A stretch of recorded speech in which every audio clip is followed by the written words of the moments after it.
tardes y bienvenidos y bienvenidas a este encuentro que ha organizado el Foro Social de Segovia dentro del ciclo Lectura y Compromiso y que vamos a dedicar a presentar este libro, La Salud Planetaria, junto a uno de sus autores, Fernando Valladares. La Salud Planetaria es un libro que forma parte de una colección de divulgación que se llama ¿Qué sabemos de?, que edita el Consejo Superior de Investigaciones Científicas y la editorial Catarata. Y Fernando Valladares, la verdad es que necesita muy pocas presentaciones. Cortas. Cortas, en resumidas cuentas. Él es investigador del CSIC, es profesor de Ecología en la Universidad de Juan Carlos, lleva mucho tiempo trabajando en las adaptaciones de las plantas y de los ecosistemas a todo este cambio formidable que estamos viviendo.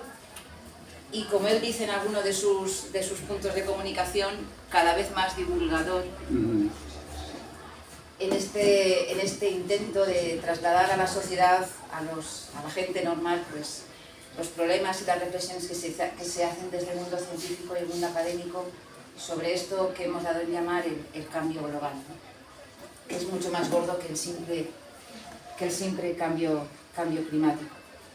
Él está en los últimos tiempos utilizando todos los canales que tiene a su alcance, televisión, redes sociales, página web, prensa, para tratar de trasladar a la sociedad la preocupación por las consecuencias de ese cambio global y sobre todo para intentar espabilarnos a todos y hacernos conscientes de que hay que empezar a moverse ya y cuanto antes, para intentar, yo no sé si revertir la situación en el momento en el que estamos, pero sí por lo menos para tener claro qué podemos hacer para mitigarla y para adaptarnos a ella, puesto que parece un hecho incontestable que las consecuencias ya están aquí.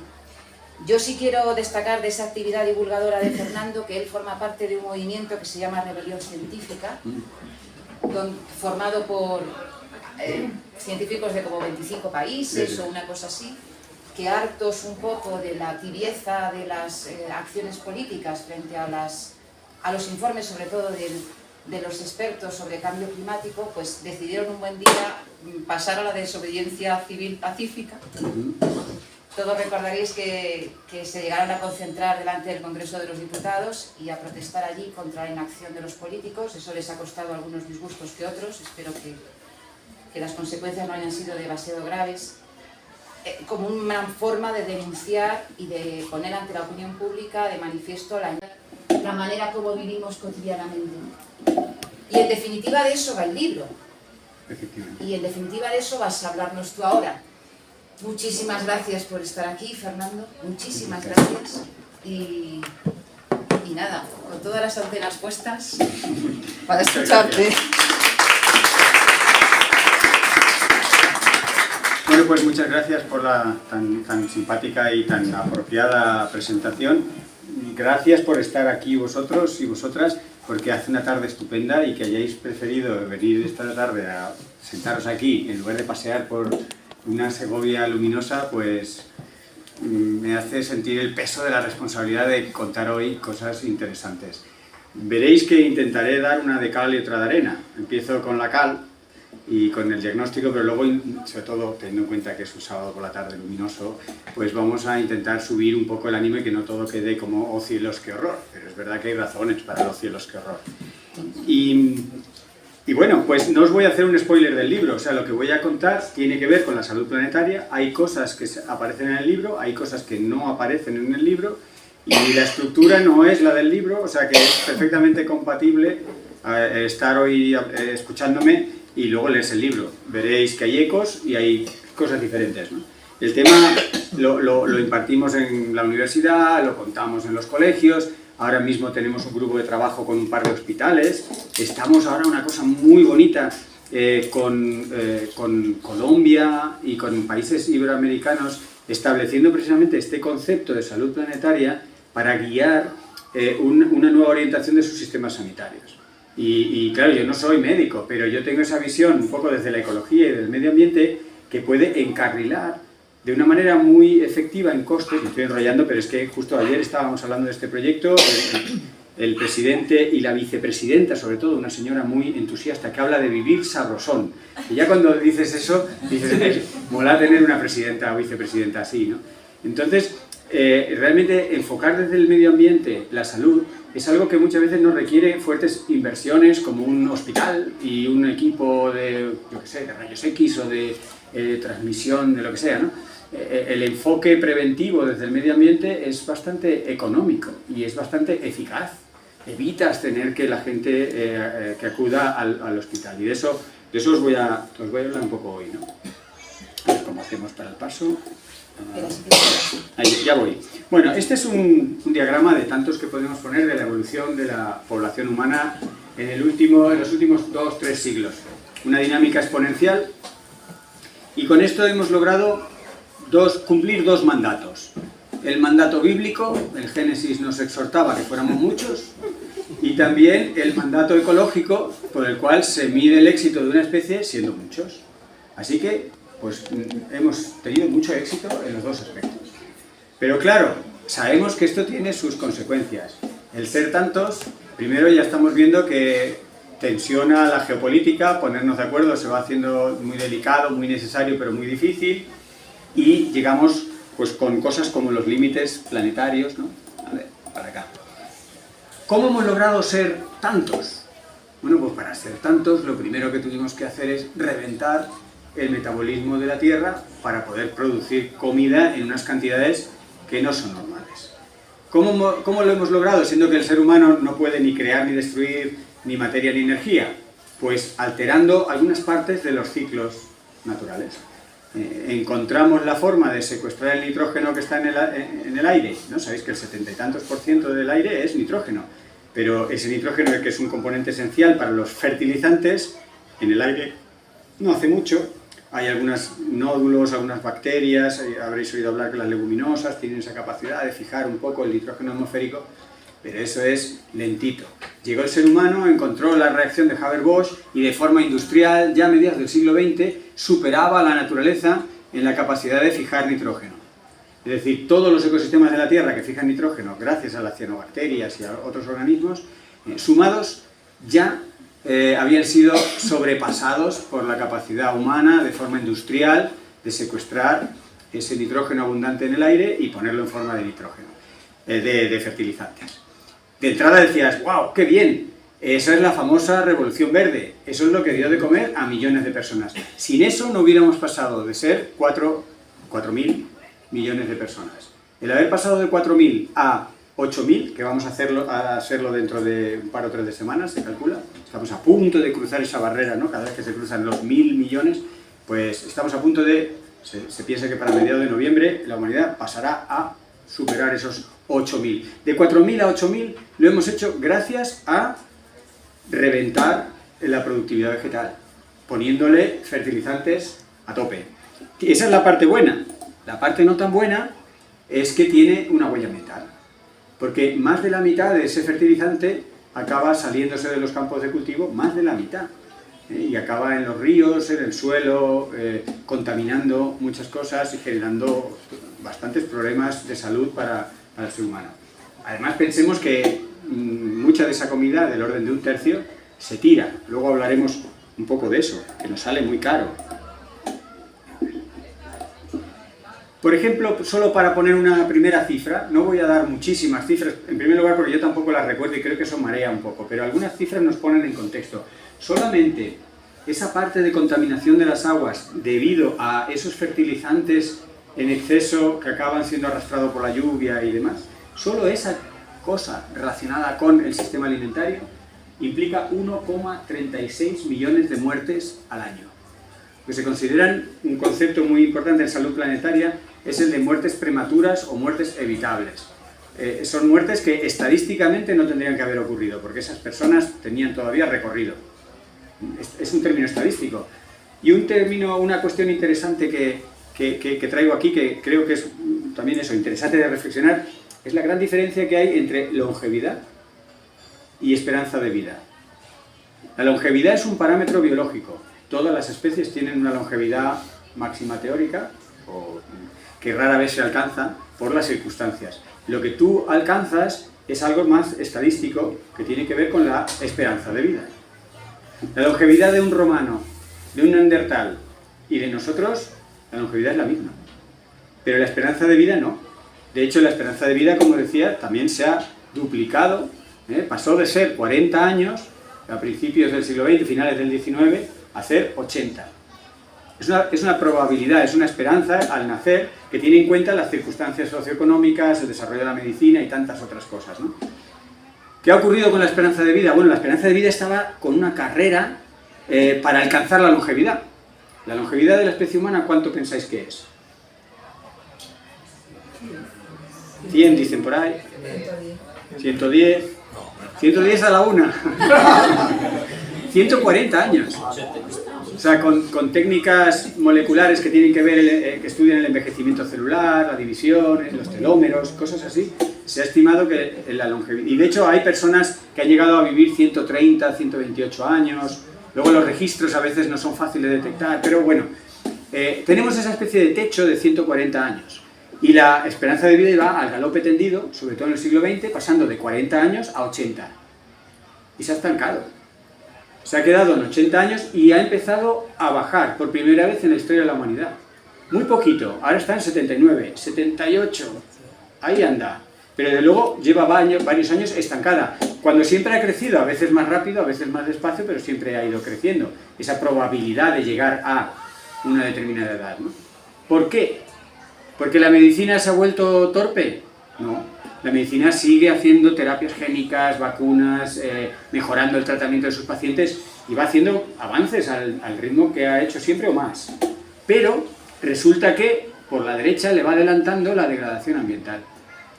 Ahora veréis ejemplos, casos, y son esas muertes prematuras que aquí menciono. Resulta que la medicina le salva la vida a personas, pero hay muchas personas que mueren antes de tiempo por un medio ambiente en mal estado, y esa contribución a la mortandad y a la enfermedad le va ganando terreno y va equilibrando, incluso más que equilibrando, los progresos de la medicina. Por eso el proyecto este que os decía en Iberoamérica, donde tienen un presupuesto muy bajito, no van a poder pagarse un hospital de 10 plantas con la última tecnología, pero sí podrán aplicar conceptos relativamente de sentido común, que como siempre se dice es el menos común de los sentidos. O sea, sesera. Aplicar sesera con una pincelada de ecología le salva la vida a mucha gente, le alarga la vida a mucha gente, pero parece que el ser humano eso no termina de aplicarlo. Nos seduce la tecnología, nos seduce un hospital de 8 plantas. A ver, ahora. Lo que os decía de tirar tanta comida. Se tira mucha comida por una cosa sagrada que es casi ofensiva, que es el precio del mercado. El precio del mercado, como la madre, son dos cosas que no se pueden tocar ni mancillar. Porque el precio del tomate, el kilo de tomate, se establece que tiene que ser, por ejemplo, en un determinado momento, 1,2 euros. Entonces, cuando hay mucho tomate, la Unión Europea permite y establece mecanismos para que se tiren tomates. No solo es legal, sino está incentivado para regular eso que es sagrado, que son los precios del mercado. Y tirar un tercio de la comida, hasta un tercio, pero en promedio en el planeta se tira de ese orden, significa que estamos ocupando del orden de por ahí está el dato, un 12% de la superficie terrestre para producir comida que se va a tirar. Estamos utilizando un 23%, casi la cuarta parte del agua, para producir vegetales y plantas que se van a tirar. Cuando 1 de cada 3 personas no tiene agua suficiente en el mundo, nosotros casi la cuarta parte del agua la utilizamos para desarrollar plantas, para tirarlas. Y por supuesto, gases de efecto invernadero. Un 8% de los gases que emitimos y que generan luego todo el problema del cambio climático, lo hemos generado por producir plantas y alimentos que vamos a tirar. Esto sale, como podéis imaginar, muy caro, nos empobrece a todos. Y ya que hablamos de comida y de alimento, y estamos ahí reflexionando sobre ese boom demográfico que lo hizo posible tener mucha comida, fijaros, lo que es malo para las personas es malo para el planeta y viceversa, y probablemente no sea casualidad. Comemos mucha carne, y no significa que tengamos que hacernos vegetarianos, pero vamos a comparar cómo mueren ¿O cuántos mueren? ¿O el ninguna foro social? esperanza de otro mundo es posible, se ha derrumbado. Ya, hasta aquí, ha llegado hasta aquí, con la esperanza de otro mundo hasta las 7:27. A partir de aquí, igual es que he empezado muy fuerte con el panorama, ha dicho, me parece que no es posible otro mundo. Bueno, lo que os decía es que en el gráfico de la izquierda lo que se muestra es, fijaros, esto es la disminución de mortalidad de 3 dietas respecto a la dieta occidental, esa dieta promedio que hacemos en los países desarrollados. Por ejemplo, morir de diabetes con una dieta vegetariana se reduce casi un 40%. Morir de diabetes con una dieta basada en peces, que se llama pescetaria en inglés, pues reduce hasta un 25% los casos de muerte por diabetes. Y en la dieta mediterránea del orden de un 15 o un 17. Esas son las 3 dietas que este trabajo compara. Y de cáncer los valores son menos dramáticos, pero andan entre un 8 y un 12% de las 3 dietas alternativas a la dieta que ya tenemos. Una dieta que tiene mucha carne, y una de las cuestiones de la carne roja es que mata a las personas. 1 millón de personas mueren por comer carne roja en exceso. ¿Qué ocurre? Que a medida que tenemos Producto Interior Bruto, y creo que hay otra gráfica que lo muestra más, a medida que los países, las sociedades, las regiones o las ciudades tienen dinero, se lo gastan en proteína de origen animal. Nos gusta, la carne. Y resulta que eso tiene un efecto en los gases de efecto invernadero. De alguna manera envenena el planeta. O sea que todo ese exceso de carne roja que no necesitamos, que incluso en algunos casos hasta 1 millón de personas al año les puede provocar la muerte, problemas cardiovasculares graves, lo hemos hecho porque tenemos dinero y nos lo gastamos en una cosa que nos enferma. También son cuestiones un poco como para hacérselas ver, ¿no? Esto es la gráfica y el dato y el trabajo en concreto publicado en The Lancet por Waltz y colaboradores hace un año. Bueno, los números globales hablan de eso, 1 millón de muertos, que es la gente que muere por malaria o por SIDA. O sea, de ese orden de magnitud. Es lo que murió el primer año por COVID. Luego se disparó exponencialmente a los 6 millones. Pero en el primer año, cuando estábamos confinados, murió 1 millón de personas por COVID. O sea, 1 millón de personas al año es más o menos el peaje que se llevan en enfermedades graves, importantes. Claro, las cardiovasculares estas son valores más altos, pero es un núcleo importante de muertes. Pues igual que eso, por comer carne roja en exceso. Así que con todo esto en la cabeza, una de las cuestiones que sale es la dieta de la salud planetaria. No es una dieta para tener un cuerpo Danone, es una dieta lógica, sensata. No os va a sorprender nada.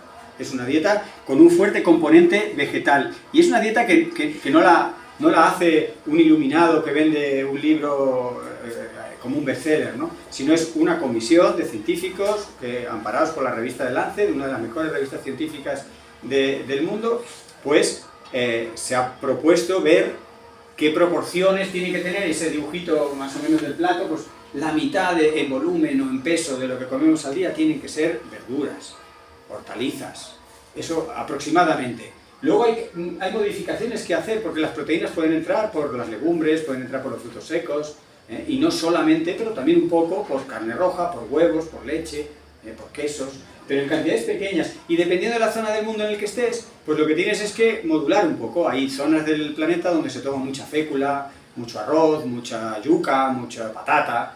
Pues eso hay que a lo mejor cambiarlo un poco y enriquecerlo con otras fuentes vegetales, también con frutos secos para proteínas. Es decir, es jugar con algo que por otro lado es muy sensato. Y la carne roja no tiene por qué desaparecer, pero sí tiene que ocupar una cantidad mucho más pequeña de lo que ocupa en Europa y lo que ocupa en Norteamérica.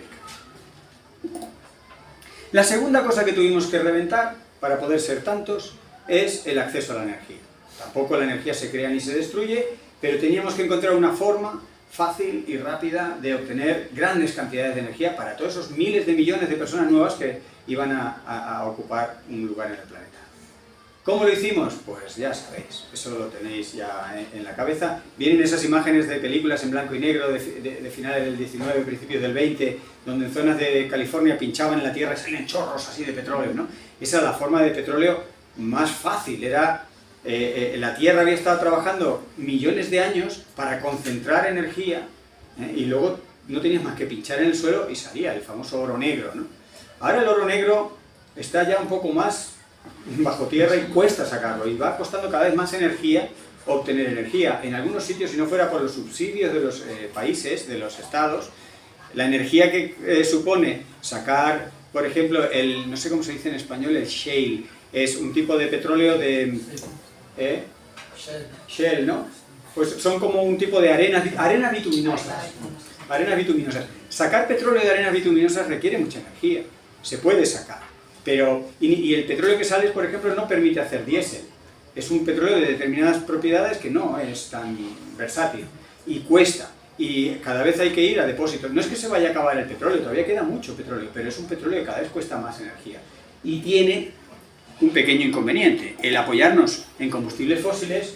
Esta es la curva que se parece mucho a la curva de población. Esto es desde 1800 hasta más o menos el presente. Esto es carbón, esto es petróleo, esto es gas. Y ahí arriba en chiquitito pues están las renovables, la nuclear y todas estas otras formas.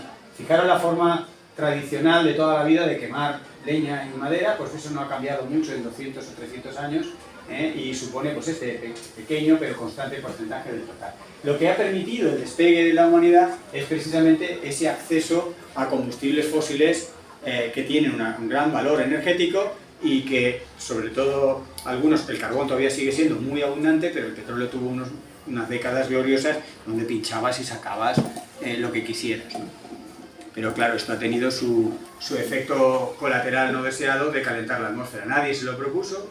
De las cosas más espectaculares que hace el ser humano las hace sin querer, con lo cual yo creo que no son méritos, es por puro accidente. Calentar la atmósfera es un logro de alguna manera. Una especie ha cambiado la temperatura promedio de la atmósfera y en consecuencia y en cascada la temperatura de muchos otros sistemas del planeta, ¿no? Pero no lo hemos hecho a propósito, ha sido como consecuencia de producir ese efecto invernadero de poner en la atmósfera unos gases que en escala geológica volverían a ser secuestrados por la fotosíntesis y las plantas, porque no olvidemos que no hay nada más renovable que el petróleo, solo que el tiempo de renovación es algunos millones de años, y nosotros lo quemamos en unas horas, en unos días. Entonces hemos vuelto loco el ciclo, porque si nosotros aceleráramos el ciclo del carbono, sería un ciclo del carbono estresado, como un camarero madrileño, pero bueno, pues tendríamos petróleo para seguir quemando y se seguiría produciendo, pero no, hay una parte del ciclo del carbono que no la logramos acelerar, que es tomarlo como base para la fotosíntesis. Eso lleva su tiempo, y luego eso que se fosilice, se comprima y se haga en forma de carbón o de gas o de petróleo, pues lleva unos millones de años. Es ahí donde está el problema. Entonces se nos va acumulando en un sitio donde tiene efectos, que es en la atmósfera.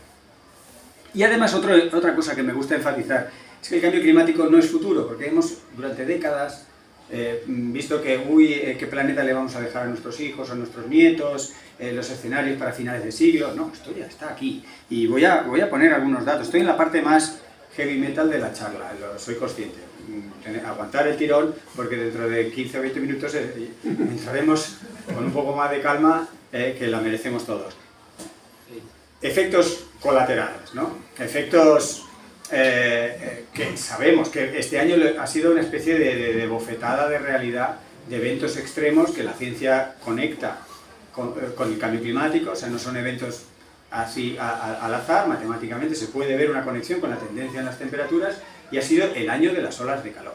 Empezó con Pakistán y la India, mucho antes de los meses más cálidos, con muchas muertes, muchos problemas por olas de calor muy tempranas en India y Pakistán. Luego esta anomalía térmica de más de una semana con casi 40 grados por encima de lo que correspondía en los dos polos, cosa que la ciencia tampoco termina de entender del todo, pero que indudablemente ha tenido consecuencias. Por ejemplo, en la Antártida este calor fue ya el detonante para que se desprendiera una plataforma de 1.200 kilómetros cuadrados que se llevaba 10 años monitorizando. Ya con este calor se ha terminado de desprender. Claro, una plataforma de ese tamaño flotando, pues cuando se va fundiendo, ¿qué pasa con el nivel del mar? Estamos hablando de muchísimos litros y litros de agua que antes estaban en forma sólida enganchados a un continente. Con lo cual, yo se lo digo mucho a los estudiantes, que no es lo mismo el hielo del Ártico que del Antártico, porque el del Ártico está flotando, y es el efecto Cuba Libre. Nosotros sabemos que si cuando nos sirven el Cuba Libre no se ha derramado, aunque se funda el hielo, no se va a derramar el Cuba Libre, puedes ir tranquilo. por Arquímedes. Sin embargo, si el hielo está sujetado a algo, por ejemplo, no sé si pusiéramos el hielo sujetado al borde, cuando se funde va aportando agua y sí se te va a salir el Cuba Libre. Eso en el caso de Cuba Libre no es algo que pase, pero para visionarlo, y eso es lo que pasa con los hielos de los glaciares de montañas o con los hielos de la Antártida, que están apoyados sobre un continente. Entonces no contribuyen al nivel del mar hasta que se funden, entonces sí, y eso no estaba flotando como el... O sea, a efectos del nivel del mar, el que se funda el Ártico o no nos va a afectar mucho, porque ya está apoyado sobre el mar. Pero todos estos glaciares, Groenlandia, Antártida, montañas, Himalaya, Alpes, Andes, pues todo eso contribuye con un hielo que estaba en tierra. Y eso sí que ya lo estamos notando. Y algunos modelos dicen, ostras, hay que actualizar la velocidad a la que habíamos calculado que iba a subir el nivel del mar. Por todas estas eventos, que además no son unos eventos graduales, porque cuando se desprende una plataforma es un evento abrupto, igual que los colapsos de los acantilados de hielo marino. Son cosas matemáticamente muy difíciles de modelizar porque tiene un componente de azar, no se sabe exactamente cuándo y qué cantidad, y de repente se desprende una cantidad muy grande y es un salto muy abrupto en la cantidad de hielo que de pronto aparece flotando. Y por supuesto, las olas de calor en España, en Europa en general. Habéis visto, no sé si habéis visto la película de Don't Look Up, No mires arriba, pero se ha vivido 2 o 3 escenas muy parecidas a la película. En la película hay un momento en el que está una periodista pues haciéndole poco menos que bromas al científico, ¿no?, que era Leonardo DiCaprio, y todo preocupado, Leonardo ahí sudando, pero es que viene el meteorito, y la otra haciendo bromas, como, no pasa nada, hombre, no nos agües el programa con malas noticias. Pues en julio de este año eso mismo ocurrió de forma espontánea en un programa de la BBC, en la que un meteorólogo, totalmente asustado, como Leonardo DiCaprio en la película, decía: no pensé nunca que en mi vida profesional mediríamos 40 grados en el Reino Unido. Es equivalente a 50 grados en España. O sea, y el hombre lo contaba como diciendo, y esto está provocando que se comben las vías del tren, que se arrugue el asfalto, porque esto no estaba diseñado para 40 grados. Que esto no es un día de buen sol, porque claro, los británicos en cuanto hay sol dicen, uy, qué bien, que esto mata, que esto es un sol de los que en Andújar se resguardan. En fin, que hemos vivido un verano que ¿qué os voy a contar?, ¿no? De olas de calor que en promedio ocupaban 7 días en el verano, este verano han sido 42. 31 provincias han superado los récords absolutos de temperatura. O sea, ha sido un verano muy duro. No es que todos vayan a ser así de igual de duros, pero esa es la tendencia. O sea, los veranos van a ir siendo así de salvajes si no contrarrestamos esto. Bueno, no me voy a enrollar tanto en el cambio climático, solo una pata, y es la derivada de haber hecho un uso muy intensivo de los combustibles fósiles. Incendios, tampoco os voy a contar mucho, ya os lo sabéis. Salud, pues claro que el cambio climático afecta a nuestra salud, afecta a muchos aspectos de nuestra salud. Muertes directas por el cambio climático es difícil de estimar, pero se calcula que estos eventos extremos de inundaciones, incendios y tal, pueden provocar medio millón de personas, la mitad de lo que mata la carne roja, ¿no? Bien, para poner las cifras. Pero cuando ponemos todas las muertes prematuras asociadas indirectamente con el cambio climático, porque el cambio climático genera problemas en la disponibilidad de agua, en la disponibilidad de alimentos, en enfermedades de origen tropical, que los vectores con más calor se empiezan a mover, mosquitos, garrapatas que te los encuentran, que eran típicos de zonas tropicales, se vienen a zonas templadas o suben por las montañas. Las migraciones, la mitad de las migraciones humanas empujadas por el cambio climático. Si sumamos todos esos efectos indirectos del cambio climático, es muy difícil dar una cifra, pero del orden de decenas de millones de personas mueren cada año por el cambio climático. O sea, y esto está ocurriendo ahora. Esto no son escenarios futuros, ¿no? Y una vez más, para poner esto en perspectiva, porque son cifras muy grandes, es el cambio climático teniendo una cuota cada 10 años análoga a la que se llevó por delante la Segunda Guerra Mundial. O sea, estamos hablando de cosas serias y de presente. Por eso el cambio climático en realidad es una manifestación de un gran choque, de una colisión entre dos cosas que no se pueden mantener mucho tiempo.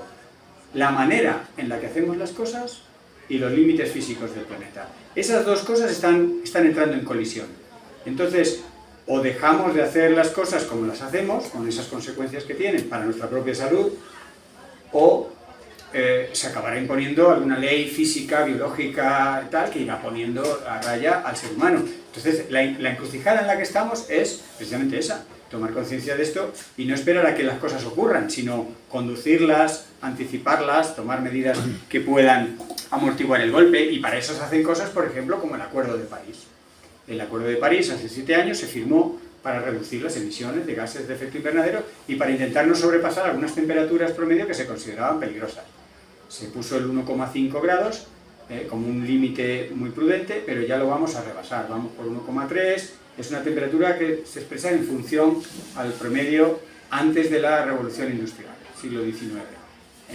Entonces ya hemos calentado el planeta 1,3 y con la inercia que llevamos todos los científicos pensamos que nos vamos a pasar del 1,5.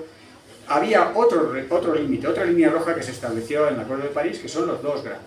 Entonces vamos a intentar frenar para que si nos pasamos del 1,5 nos pasemos por mucho y sobre todo no nos rebasemos de 2.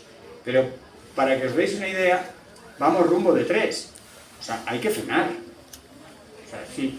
Hay escenarios que hablan incluso de 8. O sea, los científicos hacen muchos escenarios, muy optimistas y muy pesimistas. Y dicen, si tú emites esto, sales en estas condiciones. Entonces, el escenario de 1,5 es un escenario muy optimista que ya se considera que no va a ser posible. El de 2 todavía está a nuestro alcance, pero hay que currárselo, porque al que vamos es al de 3. Y si hay, en fin, locuras varias, podríamos llegar a 4, 5 y hasta 8 grados. O sea, hay escenarios posibles, pero también los extremos son los menos probables. En 8 ya sería un clima de locura. Pero ¿qué ocurre? Que firmamos muy alegremente el Tratado de París, no estamos terminando de reducir emisiones y firmamos en paralelo otra cosa como es el Tratado de la Carta de Energía, que no sé quiénes de aquí habéis oído hablar de ese tratado, pero normalmente muy poca gente ha oído hablar. Y es un tratado que los científicos acaban de demostrar en el último informe que es incompatible con el Acuerdo de París. O sea, si firmas el Acuerdo de París, que te propone limitar emisiones, no puedes firmar, o si lo firmas entra en conflicto, el Tratado de la Carta de Energía. ¿Por qué? Porque el Tratado de la Carta de Energía se generó en un momento en el que Europa, sobre todo, que fue la que lo impulsó, al salir de una guerra, pues quería asegurar, igual que con la política agraria comunitaria, el alimento a los europeos, pues quería asegurar la energía a los europeos. Y entonces se estableció un marco de seguridad financiera para que las empresas energéticas hicieran proyectos y aseguraran la disponibilidad de energía en un momento crítico, hace 50 años. Y esto no se ha renovado, porque como es un gran negocio y hay unas fuertes presiones, ¿qué ocurre cuando se firma esto? Cuando un país firma esto, se aseguran las empresas energéticas que ganan seguro. Si hacen su proyecto, ganan por hacerlo. Y si el Estado dice, oye, no, que hemos acordado con París que vamos a reducir las emisiones, sigue este proyecto energético o no, entonces tiene que indemnizar. Y son indemnizaciones millonarias que la empresa hace, digamos, no le tiembla el pulso para cobrar, y cuando los países se hacen un poco los remolones, se va a tribunales internacionales y acaban dándole la razón a la empresa porque se ha firmado un tratado que era para eso, para protegerlas. Así que nuestra vicepresidenta, Teresa Rivera, estuvo luchando, fue de las pocas políticas de cierto nivel que estuvo luchando para que no se ratificara otra vez este tratado, porque cada X años se ratifica, se revisa, se actualiza, se ha vuelto a firmar, con alguna pequeña modificación, pero básicamente... Entonces, en fin, estas son las cosas. Tenemos una agenda preciosa, la Agenda de Desarrollo Sostenible 2030, está a la vuelta de la esquina. Ya han pasado 7 años. La Agenda 2030 empezó como con el Acuerdo de París, en el 2015. Ya han pasado 7, nos quedan 7, 8... ¿Qué lo vamos a dejar para el 31 de diciembre del 2029? Todos los deberes. Porque los deberes no se ve mucho. No, es que ha ocurrido una pandemia. Vaya por Dios. No, es que Putin ha invadido Ucrania. Vaya por Dios. Pero si es que todo esto ocurre por lo mismo. Porque estamos infringiendo nuestros propios acuerdos. Porque estamos violando los derechos humanos. La Agenda de Desarrollo Sostenible es muy bonita porque está basada en algo muy bonito, que son los derechos humanos. Lo que pasa es que luego, pues no sé qué ocurre, que a la hora de cumplir los derechos humanos, pues no sé, pues se nos cuela otra cosa y se van infringiendo. Hablaremos de algún derecho humano universal que se ha aprobado hace poco y que es muy... Estamos aquí, que poco más o menos esperando un milagro, ¿no? Firmando el Tratado de París y el Tratado de la Carta de Energía. Pues esto es un milagro. Es como cuando un político te promete en la prime time que va a bajar los impuestos y va a aumentar los servicios públicos. Pues eso es un milagro. Yo no soy muy de creer en milagros, sobre todo porque soy científico, pero no sé si hay gente que cree en milagros, no sé, pero hay gente que vota a los que prometen milagros, y ellos prometen milagros porque hay gente que quiere que se... La dinámica del milagro es algo muy desconcertante para un científico, muy desconcertante. Este gráfico de aquí es para que saquemos el debate de algo que podríais estar pensando. Claro, Fernando, como es ecólogo, le gustan los bichos y las plantas, pues todo lo enfoca desde ese ángulo. Todo es ambiental, todo es ecología, medio ambiente, tal. Tiene una vena perroflauta. Bueno, la puedo tener, yo no me voy a avergonzar, pero fijaros, Foro Económico Mundial, World Economic Forum. Un gráfico en colores que lo tiene todo el mundo. Lo verde es efectivamente verde. Estos son las amenazas y los impactos en la economía durante varios años, desde el 2012 hasta más o menos el presente. Es lo verde lo que tiene impactos y amenaza a la economía. Y cuando uno mira la leyenda es en lo verde, cambio climático, biodiversidad, contaminación. O sea que es una crisis ambiental, dicho por los economistas. O sea, la economía que está en azul hace años que no es un riesgo para la economía. Cuando tenemos una crisis económica no es una crisis económica. Cuando tenemos una crisis energética no es una crisis energética. Cuando tenemos una crisis sanitaria, y ahora lo entenderéis mejor, no es una crisis sanitaria. Son crisis ambientales con manifestaciones energéticas, manifestaciones económicas y manifestaciones sanitarias. Son las manifestaciones de una crisis de fondo que es ese choque en el ser humano con el propio planeta que se traduce en degradar, perder especies, calentar la atmósfera y hacer todas estas guarrerías que hacemos. Eso es lo que está en el origen de los problemas. Y si eso no lo aceptamos, lo único que iremos es haciendo pequeños parches que a lo mejor, bueno, pues no están mal, nos permiten ganar unos años o amortiguar los impactos. Bien, pero abordar una crisis económica solo con la perspectiva económica, dicho por los economistas, no va a resolver el problema. Cuando ellos se preocupan por dónde ponen las inversiones, están mirando con luces largas a 10, 20, 30 años vista, que es la mirada de la ciencia y que es donde todo tiene lógica. Lo que no tiene lógica son los planes electorales de 3, 4 años, que ¿qué vas a cambiar en 3 o 4 años? Como mucho, pues adoquinas la avenida del acueducto, ¿no? Pero realmente cambiar el programa de sanitario, de educación o la estrategia energética de un país no se hace ni en 3 ni en 4 años. Tú lo puedes empezar y otro que venga y lo haga. Y esas visiones a largo plazo son esenciales para mitigar, resolver la crisis ambiental y para que todos seamos más guapos y felices. Lo vais a ver, voy a poner ejemplos. Voy a ir gradualmente a ir cambiando de tono, pero todavía un poco más. Recordad que la crisis ambiental tiene 3 patas. El cambio climático, que lo he hablado mucho, no voy a hablar ya mucho más. La pérdida de diversidad biológica de especies, que no es solo una cuestión de ¡ay, el lince, anda, las ballenas!, sino ya veréis que la cosa tiene mucha tela, y no solo porque sean muchas las especies, sino porque son muchos los servicios y funciones que se pierden cuando se pierden especies, y por supuesto, algo que no voy a contar, pero que es todas las formas de contaminación. Lo he mencionado brevemente cuando hablé de la contaminación por nitrógeno o por fertilizantes que se escapan. Hay muchas formas de contaminación. Las que más nos preocupan son precisamente el nitrógeno, fósforo, los plásticos, que ahora están ya en la preocupación y todo, y un montón de compuestos que liberamos a la atmósfera o que liberamos al medio y que tiene efectos sobre nuestra salud. Si os queréis poner algo nerviosos, pero con un punto de humor, hay un señor catalán que se llama Miquel Quadrat, que escribe unos libros precisamente sobre todos los tóxicos que llevamos dentro, del orden de 80. Y disruptores endocrinos que alteran nuestras hormonas, dónde los tomamos y tal. Y él mismo dice, caray, si uno lee esto, va con una especie de paranoia de decir, Dios mío, ¿pero qué puedo tomar? Si la remolacha tiene nitrógeno, el atún tiene metales pesados, ¿dónde voy? Yo ya... Bueno, dice, tomémoslo con calma, no todas esas concentraciones que vamos acumulando en nuestro cuerpo tienen efectos funcionales, pero, o sea, el saber no ocupa lugar, que sepa que está pasando esto, y todavía la ciencia está viendo las interacciones entre todos esos cócteles de cosas. Pero no voy a entrar en eso, se lo dejo a Miquel para que si queréis veáis algún libro suyo. Lo cuenta con una mezcla de humor y de realismo fatalista y es bastante curioso. Yo tengo también mi humor, como veis, y también mi fatalismo. Y esto ahora lo voy a dedicar unos minutos a la pandemia que estamos empezando a sortear.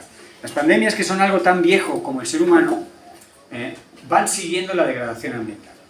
Las pandemias como esta, sabéis que son una zoonosis, que es una enfermedad de origen animal, una infección animal que acaba saltando a la especie humana. Esto es tan viejo como la humanidad, sobre todo el neolítico, ese que nos contaban en la escuela que el neolítico era el momento que el ser humano se vino arriba. Bueno, se vendría arriba, pero empezó a contraer enfermedades tremendas, entre otras las derivadas del sedentarismo, que todavía lo estamos pagando. Y eso empezó en el neolítico. En el momento que teníamos ciudades y todo quedaba cerca, eso de estar caminando 35-40 kilómetros todos los días se acabó. Y ahí empezaron un montón de problemas cardiovasculares asociados con el sedentarismo. Pero, además de eso, lo de convivir con nuestros animales, eso de que dan calor poniéndolos en el piso de abajo, pues tiene sus consecuencias. Y al final, pues la viruela, en fin, el sarampión, muchas formas de gripes, diarreas, un montón de enfermedades infecciosas que venían de ellos. Y una parte muy interesante para la ciencia y muy desconocida es el efecto contrario. Se sabe que nosotros le pasamos a los animales un montón de cosas. Nosotros somos un ecosistema que camina, eso lo sabíais, ¿no? O sea, yo cuando camino así, hay conmigo, caminando, cientos, si no miles, de otros organismos. De hecho, mis células son minoritarias. Como las células, que se llaman eucariotas, las células nuestras, son relativamente grandes, y las células de virus y bacterias son muy pequeñitas, sus células sumadas, que más o menos es esta cantidad, o sea, yo tengo una pelota de 1,5 kilos más o menos de otros organismos, ellos son más. Sus células son muy pequeñitas y aquí hay más células que las mías. O sea que la Guardia Civil tendría que pedir un DNI un poco amplificado, porque en realidad el mío no me representa. Yo soy un ecosistema de miles de cosas. No jodas que lo haces. A ver la Guardia Civil cómo lo gestiona. No, si lo propongas, que lo haces. Que mañana nos pide un DNI 3D, no sé cómo lo haría. Pero lo traigo a colación para que pensemos que en nuestro organismo hay muchos otros organismos. Y cuando todo va bien, por ejemplo, cuando estamos sanos, cuando nuestro sistema inmune mantiene a raya las cosas, pues todo marcha. Pero cuando tenemos una mala noticia, de pronto pues nos sale aquí un herpes, ¿no? Pero el herpes ya estaba. El herpes llevaba 20 años contigo, solo que baja tu sistema inmune, se te ve ahí el virus. Los virus están allí. Hay unos virus gigantes, que además es todavía más ofensivo, porque son gigantes, y no sabemos qué hacen en nuestro cuerpo. O sea, todo esto para... Entonces, lo que se está viendo en la ciencia es que el ser humano le pasa a sus mascotas y a los animales domésticos un montón de esas cosas que llevamos dentro. Y ellos se enferman. La cuestión interesante y provocadora es que lo que le pasamos a las mascotas y a los animales domésticos nos va a acabar volviendo. Nosotros se lo pasamos, allí los virus y bacterias evolucionan y un año o 10 o 100 después, ¡ups!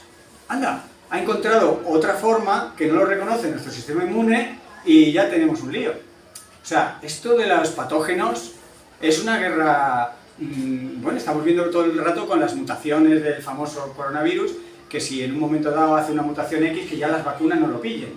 O sea, esto es una cosa muy dinámica. Y cuando el ser humano se pone a enredar en la naturaleza, lo que ocurre es eso. Cuando enredábamos, sobre todo en zonas templadas, las infecciones, las zoonosis venían de Europa, de Estados Unidos mayoritariamente. Cuando el ser humano se pone a enredar en los trópicos, ¿por qué? Porque tiene más dinero, más tecnología y más avidez. Cuando enreda en los trópicos es de los trópicos donde surja. No porque en los trópicos haya más patógenos ni más virus, no. Es porque enredamos. Y ahora entenderéis un poco lo que quiere decir con enredar. Enredar es meternos en el camino de la interacción entre dos especies, en manipular una especie que normalmente tú no manipulabas y tu sistema inmune nunca había estado expuesto a los patógenos de esa especie. Si tú te pones a comer civeta, pues en una de esas, la civeta, pues te pasa un patógeno que tu sistema inmune ni se entera.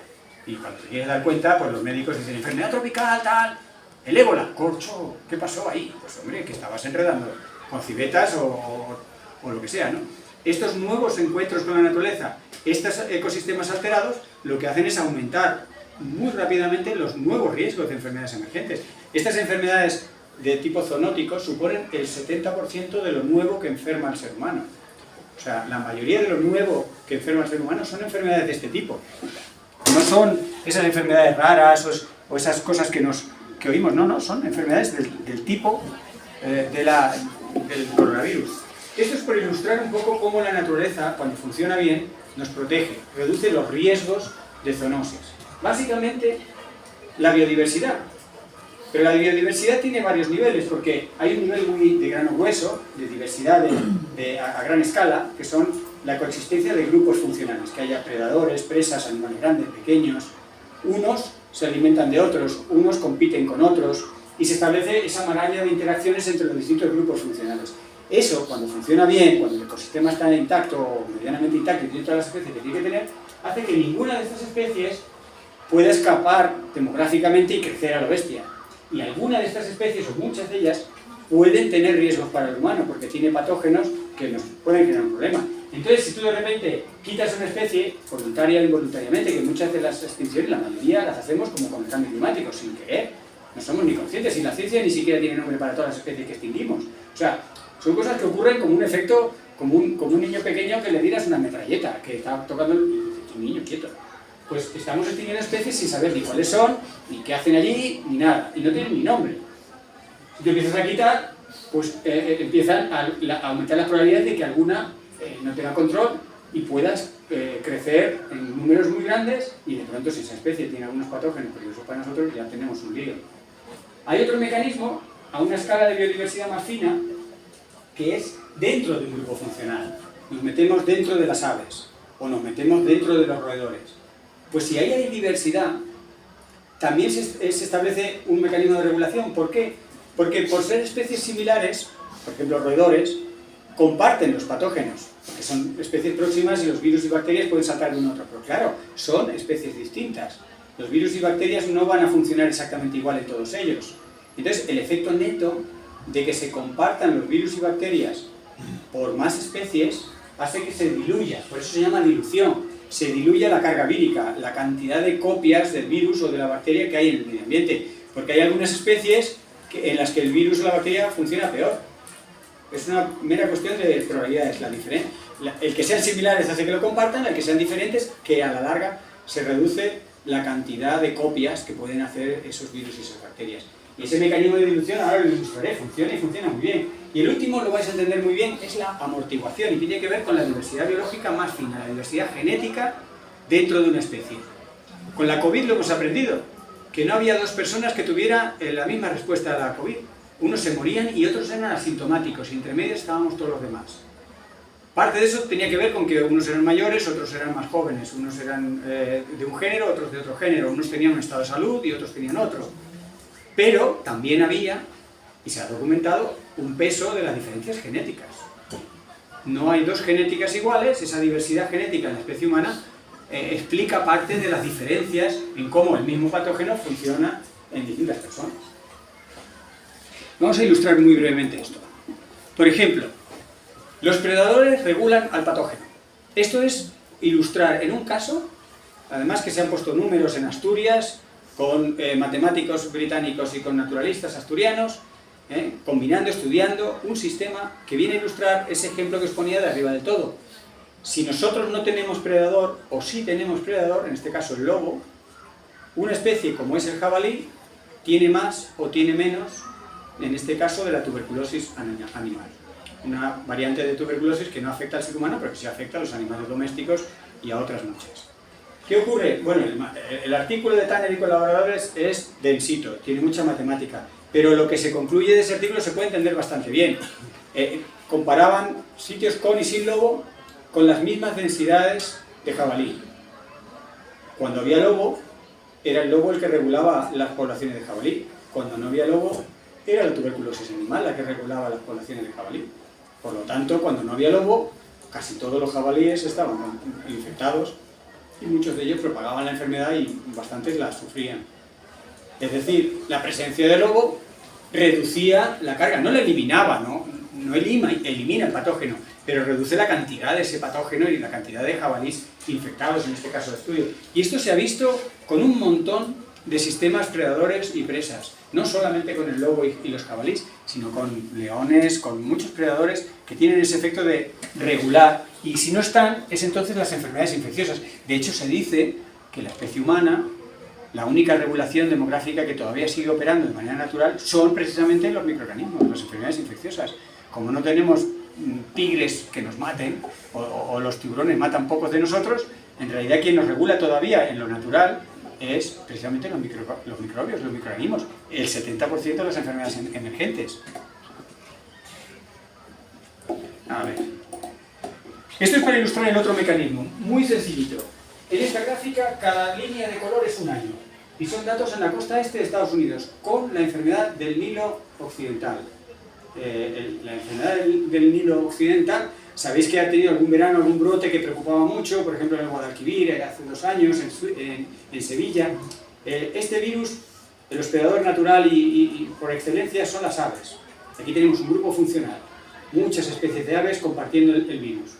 Bien, ¿qué encontraron estos investigadores como ilustración de ese ejemplo, de ese caso que os decía? Pues ellos veían que la incidencia en humanos de este virus disminuía, estos son logaritmos, o sea, es una relación muy intensa y muy significativa con la diversidad de aves. No es lo mismo tener ahí fuera 10.000 pájaros de la misma especie, o que todos sean gorriones y palomas, a que además de gorriones y palomas haya ruiseñores, mirlos, urracas y así más especies. Si se reparten entre más especies, la carga de ese virus baja, porque se diluye por el mecanismo que os decía, porque aunque lo comparten, no todas van igual de bien, y entonces el resultado neto es que los riesgos para nosotros bajan de forma muy drástica.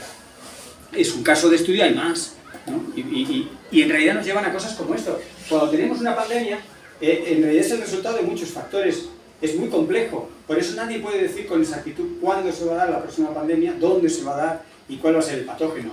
Pero se saben las cosas que suman más probabilidades y que contribuyen a ellas. Muchos de estos factores tienen que ver con cosas que os he comentado de degradación ambiental. Por supuesto, el tráfico ilegal de especies y los mercados sin condiciones sanitarias, eso nos quedó muy claro con lo de Wuhan. Pero la extinción de especies, la deforestación, el entrar en contacto con nuevas especies, el propio cambio climático de forma directa, hay algunos estudios que lo muestran, pero a través de los vectores que los mencionaba antes, la introducción de especies exóticas que traen consigo otros patógenos, y las macrogranjas a las que le dedicaré luego unos minutos, el poner animales concentraditos no es una buena idea. El principio del contagio. ¿Por qué los murciélagos tienen tantos patógenos? Porque viven desde hace millones de años apeñuscados. Vivir tan juntos hace que se contagien y se lo pasen todo. ¿Pero qué? Tienen un sistema inmune potentísimo. Si tú no estresas y no molestas a un murciélago, tampachi. Ahora, como lo pongas en una jaula y lo empiezas le baja el sistema inmune y todos esos patógenos se multiplican en su cuerpo y se convierte el murciélago en un animal francamente peligroso para nosotros. Porque tiene un montón de cosas, no solo la rabia, sino un montón de coronavirus y un montón de cosas. Que él, cuando está sano y cuando está en el ecosistema, lo tiene bajo raya y de hecho tiene una temperatura corporal distinta, tiene un metabolismo acelerado, tiene una serie de adaptaciones milenarias de estar expuesto a muchos patógenos. ¿Por qué? Porque viven apeñuscados. Cuando el ser humano vive uno allá y otro allá, como en la España vaciada, ¿qué ha pasado? En la España vaciada la gente paseaba sin mucho problema, porque es que las posibilidades de que te contagiaras con un paisano en Soria eran muy bajas. Sin embargo en Madrid, pero si ibas a la línea 2, ya no salías del metro y ya lo habías cogido. Bueno, veremos más cosas de esto. Aprendimos una historia, la inmunidad de grupo. ¿Os acordáis que también se llamaba inmunidad de rebaño? Y tuvo que salir ese político para decir, los españoles no somos rebaño. Y tú dices, bueno, ¿y el nombre de vacuno de dónde viene? O sea, ponerse finolis ahora, vale, le llamamos inmunidad de grupo y entendíamos lo que significaba que una persona, sin haber estado expuesto a la vacuna, si había suficientes personas vacunadas o que habían desarrollado inmunidad, protegían a esas personas, ¿no? Eso nos costó entenderlo, pero lo entendimos. Es un concepto epidemiológico, como tantas cosas que aprendimos con el coronavirus. Bueno, pues hay un concepto que no termina de arrancar, que es muy análogo, que es el de inmunidad de paisaje. No es, lo pongo entre comillas, porque no es una inmunidad en la que haya un sistema inmune, pero te confiere esa protección ante enfermedades, que da un paisaje que tiene naturalidad, especies, procesos. Cuando funciona, ese paisaje baja mucho los riesgos de que salten enfermedades potencialmente peligrosas al ser humano. Pensemos que hay 10.000 virus potencialmente peligrosos para el ser humano y solo sabemos la vida y milagros de 100. 100 de 10.000.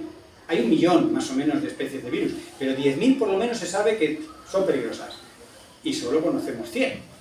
Entonces, aliarnos con la naturaleza y que reduzca los riesgos parece una buena idea, porque si vamos a tener que ir desarrollando vacuna a vacuna de 100 a 10.000, la cosa se promete difícil.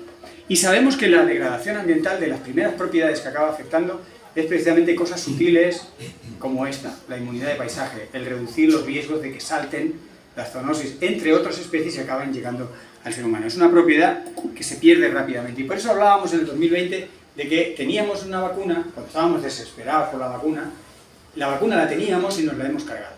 Ese fue uno de los titulares que me hizo saltar a la fama y en realidad fue una manera de sintetizar todo esto. Es decir, que si ya teníamos una vacuna, claro, el problema es que esa vacuna no la dejamos funcionar. Nos cargamos los ecosistemas, manipulamos murciélagos o pangolines o lo que sea, porque toda la cadena no está del todo trazada, pero sabemos que enredando con la naturaleza, al final, bingo, un patógeno encuentra la entrada en nuestro propio organismo, ¿no?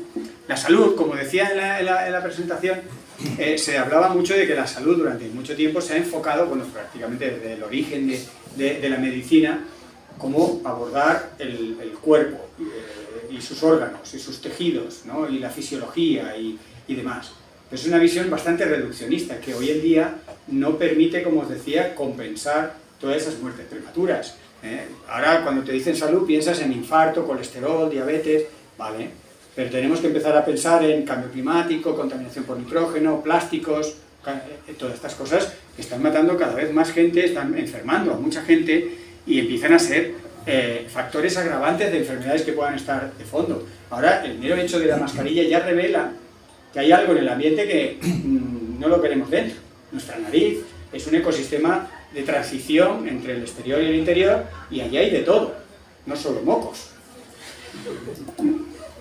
Los límites de la medicina. Pues efectivamente, la medicina en ocasiones no termina de avanzar porque si no abordas esa dimensión ambiental, hay cosas que no llegas a curar. Por ejemplo, se calcula que del orden de un 80% de los cánceres infantiles, un 80%, tienen un disparo, un origen o una amplificación en el ambiente, en las circunstancias ambientales que han rodeado a ese niño o a la madre del niño, ¿no? Y fijaros esta médica, esta Sara Velasco, que tiene un libro que se llama Carbón, bastante potente. Ella trabajó, sobre todo su padre, que murió de silicosis, en el carbón en Asturias.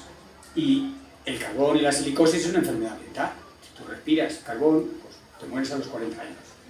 El 90% de los cánceres infantiles, ella habla del 90%, las cifras son aproximadas, pero muchos de los cánceres infantiles están causados por razones ambientales, pero la medicina sigue su propio curso, absorta en el funcionamiento interno de los cuerpos, en los órganos, sin prestar atención a las causas en el medio ambiente.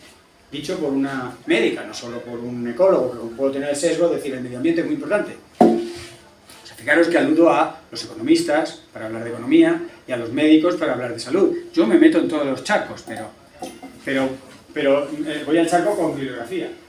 Un experimento inverso para demostrar que la naturaleza y la salud del medio ambiente nos afecta, porque claro, hemos encontrado muchos experimentos en los cuales cuando las cosas van mal, nosotros vamos mal, pero luego también hay experimentos inversos que cuando las cosas van bien, nosotros vamos bien, ¿no?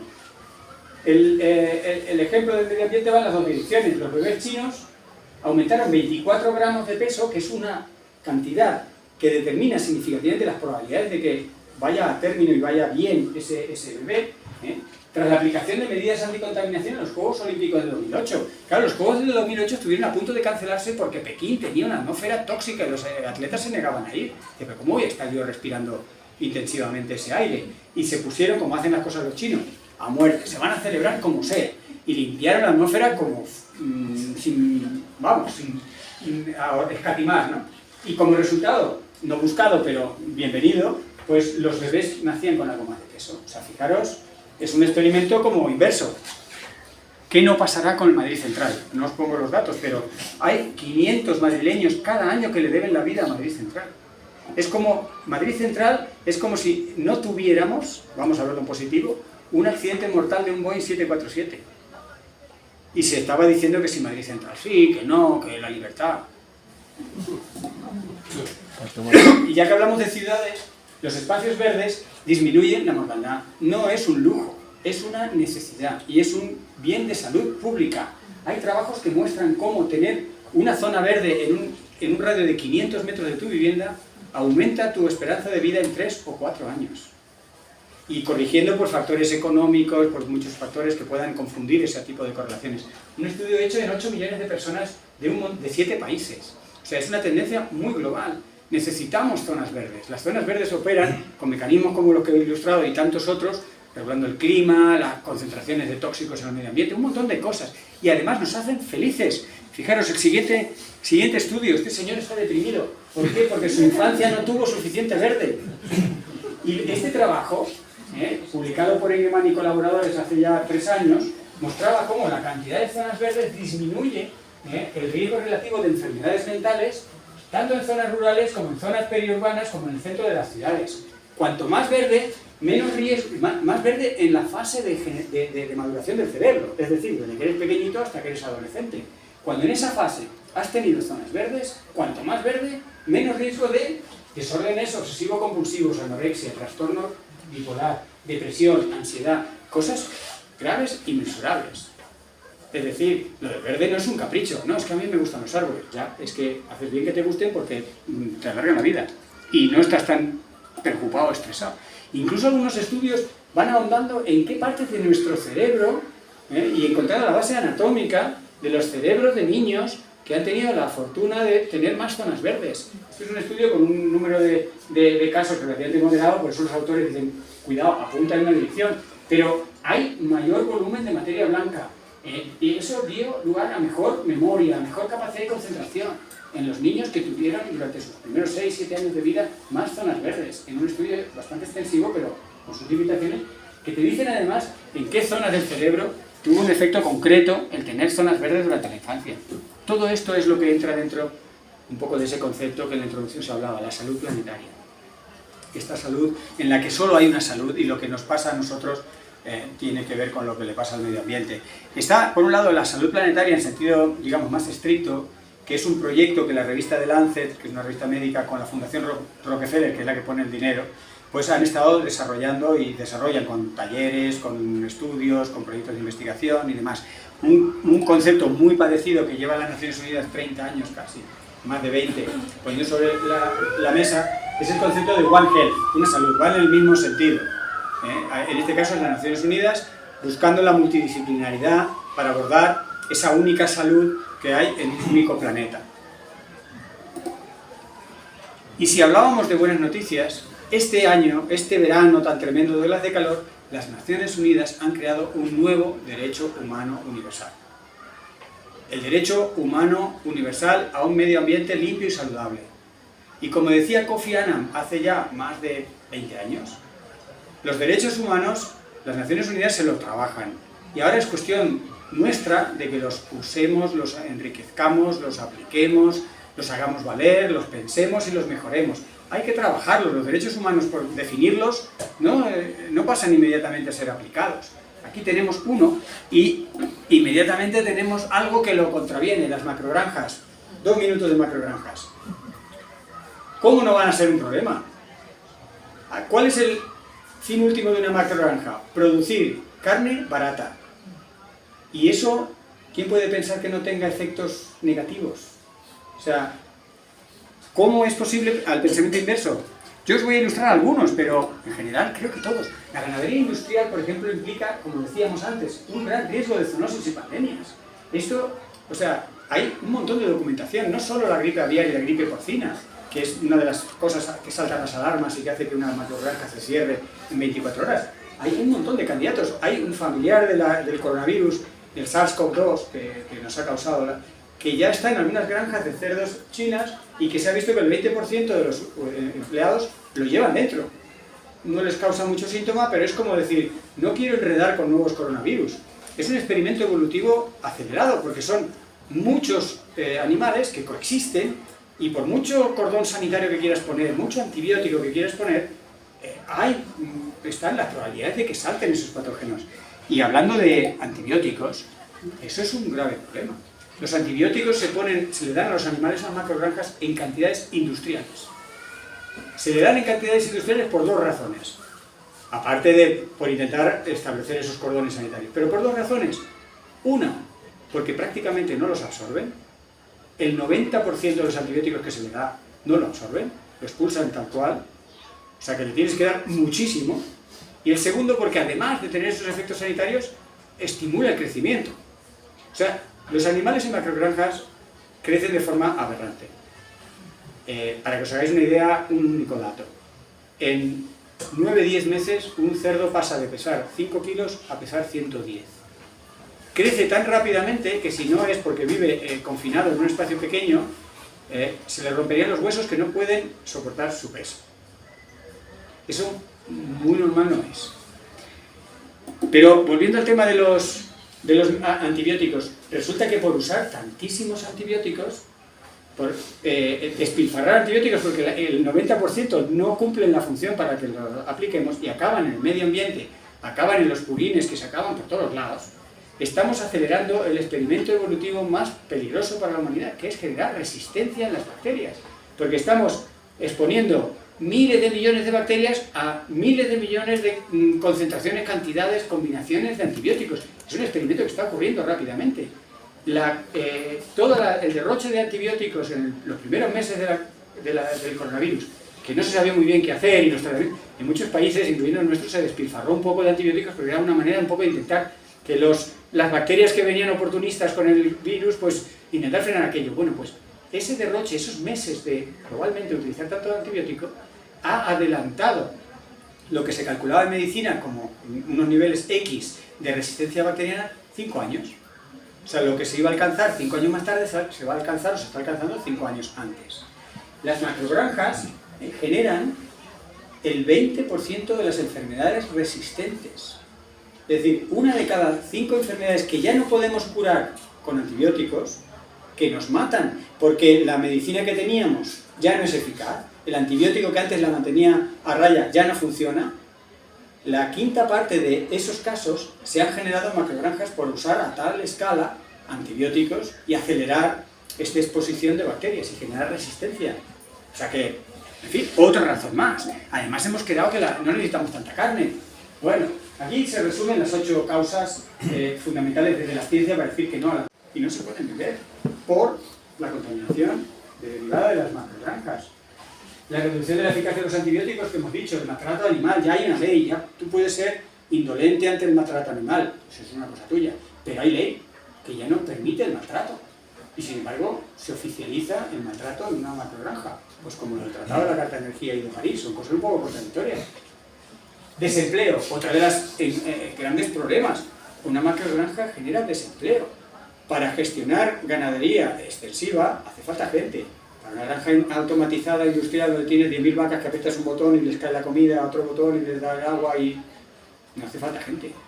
O sea que genera desempleo y genera pobreza y desigualdad, porque el dinero no se queda ahí, el dinero se deslocaliza y la mierda se queda, y el 70% de la carne se exporta. O sea, España le vende como la mayor parte del cerdo que produce a China. Entonces, le vendemos la carne, unos hacen negocio y los purines y la contaminación se queda en casa.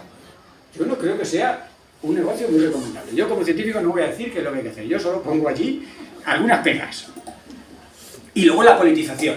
Antes se habló estábamos hablando aquí al principio, de tener un debate fértil, ¿no? Pues lo que estamos viendo en muchos casos con la política a la que vamos son debates muy estériles, muy crispados, muy donde se politiza.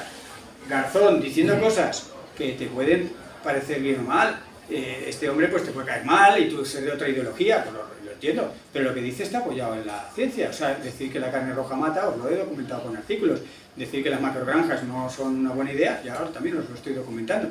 Entonces, tuvo que venir un periódico de Estados Unidos como New York Times o del Reino Unido como el The Guardian para poner un poco de orden en el guirigay mediático que se formó con la carne roja o con las macrogranjas, cuando Garzón empezó a recibir, iba a decir collejas, por todos lados. Y el New York Times y el The Guardian diciendo, ¿pero qué pasa en España? Pero si lo que está diciendo este hombre es más o menos sentido común y avalado por la ciencia. Y entonces desde lejos se veía, no es que ellos no tengan debates así, no es que España sea peor que otros países, solo que este debate visto desde lejos se veía como tragicómico y muy estéril, porque no llevaba a resolver, era tú más, ¿y tú qué? ¿Y tú qué has dicho? PP, hace 4 años, pancartas, en la biblioteca lo veis, no a las macrogranjas. PP 2021 diciendo que las macrogranjas no existen. Como no hay una definición en el BOE, pues las macrogranjas no existen. O sea, tenemos que mirar la hemeroteca y tenemos que ver quién dice qué, y los representantes políticos no basta con elegirlos una vez cada 4 años, hay que ver con qué declaraciones se descuelgan. Y hay cosas que competan a nuestra salud, como sabéis, los que ojalá no seáis muchos, hayáis pasado una enfermedad difícil, tenemos que ser médicos los propios pacientes.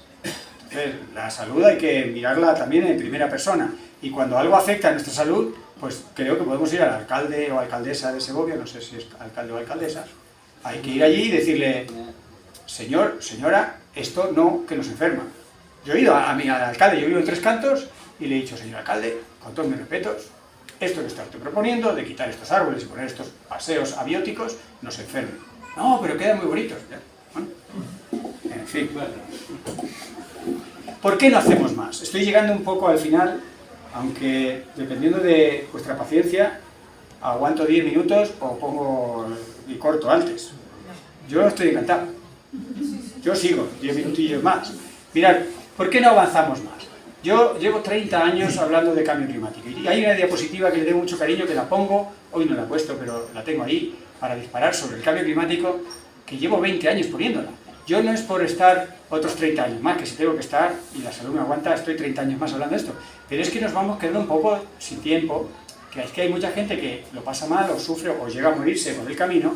¿Qué tal si hacemos algo? ¿Por qué no hacemos más?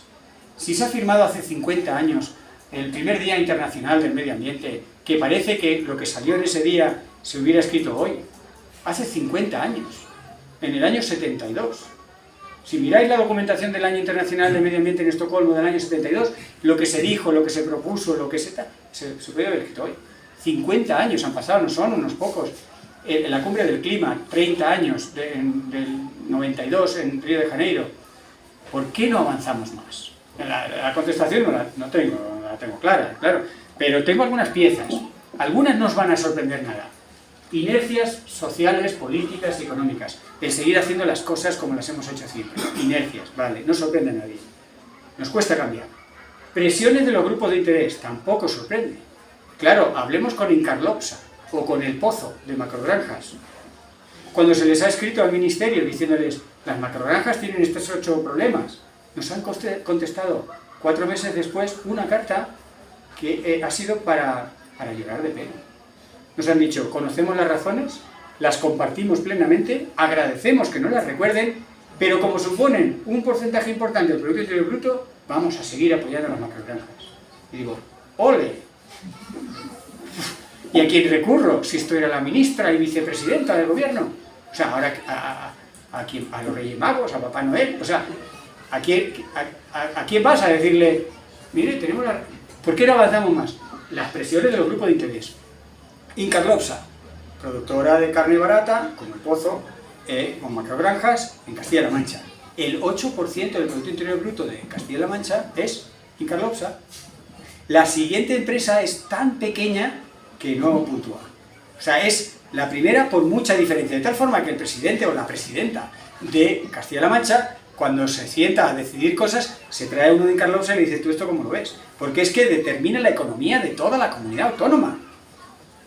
Claro, si la producción de carne estuviera un poco descentralizada, fueran agricultores que se organizan en grupos sociales, lo que sea, no sería lo mismo que sea una empresa como esa, que tiene la macrogranja, el matadero, la comercializadora y el transportista, todo en el mismo paquete. ¿Quién compite contra eso? O sea, eso llegan y es la pisonadora. Pero eso, lo primero que hacemos los científicos es decir, esto está pasando. Luego, pues a ver si hacemos algo. Yo no me voy a encadenar. Este verano estaba yendo a algunas macrogranjas para entenderlo más, apoyando a la gente, explicando estas cosas. Yo solo no puedo hacerlo todo, yo lo explico. Pero si va entrando en nuestra cabeza, a lo mejor juntamos contrapresión. Los grupos de presión están ahí. En las cumbres del clima, que ahora vamos a tener la 27, vamos a ver cómo las petroleras y las grandes empresas, que su beneficio viene de que se venda y se queme combustible fósil. Pues si sumamos todas las empresas y todos los representantes de esa empresa, sería la corporación más numerosa. Superaría en el número a todos los representantes europeos, a todos los representantes, sería el país con más representantes. Las petroleras, en una cumbre para mitigar el cambio climático. ¿Cómo no va a haber presiones? Que si son más que los demás. Además, ¿dónde se celebra? Se celebra en Egipto. ¿Y la del año que viene? Arabia Saudí. Egipto y Arabia Saudí no solo no cuestionan el petróleo, sino es que viven de ello y lo apoyan. Entonces nos vamos al aspecto 3, que tiene un nombre provocativo, hipocresía organizada. Ya hemos tenido un ejemplo con firmar 2 tratados que chocan entre sí, el de París y el de la energía. Pero es que hay muchos ejemplos de hipocresía organizada. Las cumbres del clima, con todo lo importantes e imprescindibles que son, hacen mucho ejercicio de esa hipocresía organizada. Un poco de hipocresía hace falta. Todas las especies sociales, no solo el ser humano, todas las especies sociales somos hipócritas. Yo no puedo ir por la vida diciendo que feo eres o te huele a aliento. Hay que ser un poquito hipócrita. Eso es un mecanismo evolutivo que se adapta en todas las especies. Pero claro, el ser humano lo lleva todo a la enésima potencia y se organiza. Y entonces esa hipocresía organizada a esa escala bloquea progresos de determinadas cosas. Ya estamos viendo, bloquea la reducción de emisiones de gases de efecto invernadero, ¿no? Se bloquean, bueno, si tenéis curiosidad en la hipocresía organizada, por un lado el IPCC, ya en el último informe, el Panel Intergubernamental de Cambio Climático, habla de hipocresía organizada. Ya no es una cosa mía que me gusta provocar. Los científicos organizados en su informe. Pero teníais a Winston Churchill, un señor que gastaba muy mala leche, le hervía la sangre cuando en el Parlamento británico estaban presintiendo, sintiendo y sufriendo el avance del ejército nazi, y ellos hablando de la inmortalidad del mosquito. Entonces Winston Churchill tiene unas frases que son lapidarias. Diciendo, pero esta gente está zumbada. Lo decía con unas palabras muy buenas, muy tal, pero fortísimas. Y hablaba de hipocresía organizada. Vamos a pretender que los nazis pues no existen, o que el gran imperio británico pues es inmune a los nazis, y te vinieron las bombas, ¿no? Bueno, pues la verde Europa, en cuanto la economía empieza a temblar, resulta que le tiemblan las piernas, y ya no es tan verde. Es normal, se puede entender que los progresos en sostenibilidad pues vayan momentos más fáciles, momentos más lentos, pero yo lo que nunca pensé es que Europa fuera a dar marcha atrás. Ya no solo que fuera lenta, es que en este verano, en estos últimos 4 o 5 meses, Europa ha dado 3 veces marcha atrás en políticas ambientales. Una, con eso de pulpo como animal de compañía. Vamos a llamar a estas formas de energía que no son verdes, las vamos a llamar verdes, gas y nuclear, que no son verdes. Bueno, pero no son tan malas como el carbón. Ya, pero no son verdes. ¿Por qué le llaman así? Porque entonces ahora Francia y Alemania pueden recibir subvenciones y apoyos a nivel europeo para desarrollar esas industrias que no son verdes. Pero tú las llamas verdes, pero hipocresía organizada. Y la Unión Europea, que es tan verde y que es el espejo para muchos países en el mundo en temas de sostenibilidad, cae en unas contradicciones muy fuertes, y creo que deberíamos ser implacables. O sea, si nos hemos puesto un objetivo verde, el Green Deal, el Pacto Verde, bueno, pues tendrá sus dificultades y habrá que hacer cosas, no será todo fácil. Pues en cuanto vienen las primeras cuestas económicas, y ahora va a venir un invierno pues difícil, duro, con problemas energéticos, económicos y tal, pues ya Europa relaja los mecanismos de auditoría de gases de efecto invernadero. Hombre, no. Que es que los países van a estar mirando a la verde Europa. Si la verde Europa relaja las auditorías de gases de efecto invernadero, ¿qué no va a ser Sierra Leona? En fin. Esto es Europa, y esto es hipocresía organizada, ¿no? Hipocresía bancaria. Es muy fácil hacerse amigos criticando a un banco. La verdad es que los bancos hacen cosas bastante fraudulentas, pero legalizadas, que son también esas cuestiones. Yo a mis hijos muchas veces les distinguía. Hay 2 tipos de ladrones. Los ladrones que cometen delitos y los ladrones que se ajustan a la ley. Y los bancos son ladrones que se ajustan a la ley. O, si queréis, lo vemos al revés. Hemos adecuado las leyes para que el robo de los bancos sea legal. Pero es que no solo hacen eso, que nos puede parecer bien o mal o tal, pero hemos legalizado una actividad que puede ser fraudulenta y que atenta contra los derechos humanos.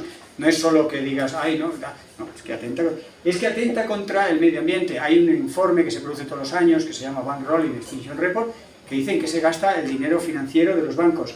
Y del orden del 19% de los movimientos financieros, 2 veces el Producto Interior Bruto de España, se destina a proyectos que reducen la diversidad y que emiten gases de efecto invernadero. Así que los bancos sufragan la crisis ambiental. Pero eso sí, luego te vienen a la cumbre de Glasgow, la cumbre del clima anterior, ¿no? Y te presentan un folleto precioso, estupendo, de muchos colores, con unos objetivos maravillosos, para presentar que las 30 entidades más importantes del mundo se han comprometido a una alianza para el cero neto de emisiones. Y dices, nadie lo esperaba, pero oye, bienvenido sea. Te vas a mirar el folleto y dices, oye, qué bien lo han hecho, qué estupendo. Pero luego te pones a escarbar y ninguna de los 30 bancos, que está ahí la Banca Nacional de París, el Barclays Bank, el Banco de América y alguno español, ninguno tiene ninguna hoja de ruta al respecto. Y sin embargo todos están, explicados por agencias como Bloomberg y otras, en grupos de trabajo que lo que van es viendo cómo hacer más lenta la transición a el cero neto. Entonces, ¿para qué haces un folleto y te declaras que estás en una red y en una alianza? Hipocresía organizada. Esta hipocresía no nos permite. Bueno, esta es la parte que os prometía. Mitigar todo esto es posible y además es saludable. Voy a poner 4 pinceladas, el resto las tenéis que poner vosotros. Pero fijaros, Bolsonaro, que está ahí, que sale que no. Bolsonaro es el responsable de un genocidio del pueblo amazónico. Pero además de eso, es responsable de un ecocidio. El ecocidio del bosque amazónico, que él considera que se tiene que subordinar al desarrollo económico de su país, en contra de muchos brasileños y de la opinión internacional. Porque el bosque amazónico determina el clima del planeta y determina un montón de funciones que necesitamos todos, incluso los segovianos y las segovianas. Pero Bolsonaro es ese problema ambiental que tenemos todos, y las Cortes Supremas de Brasil han encontrado una manera de sortearlo, agarrándose a derecho internacional, a derechos humanos. Recordad, Kofi Annan dijo, aquí están los derechos, ahora usadlos. La Corte Suprema sorteó a Bolsonaro y al gobierno de su país para reactivar fondos nacionales para enfrentarse al cambio climático. ¡Ole! Eso es utilizar una herramienta existente, ponerla en valor y decir, tú podrás decir lo que quieras, pero resulta que el Acuerdo de París es un tratado de derechos humanos, así que sorteamos esta decisión unilateral del gobierno de Brasil y dentro de Brasil destinamos fondos para combatir el cambio climático. Toma ya. Si eso no es una buena noticia.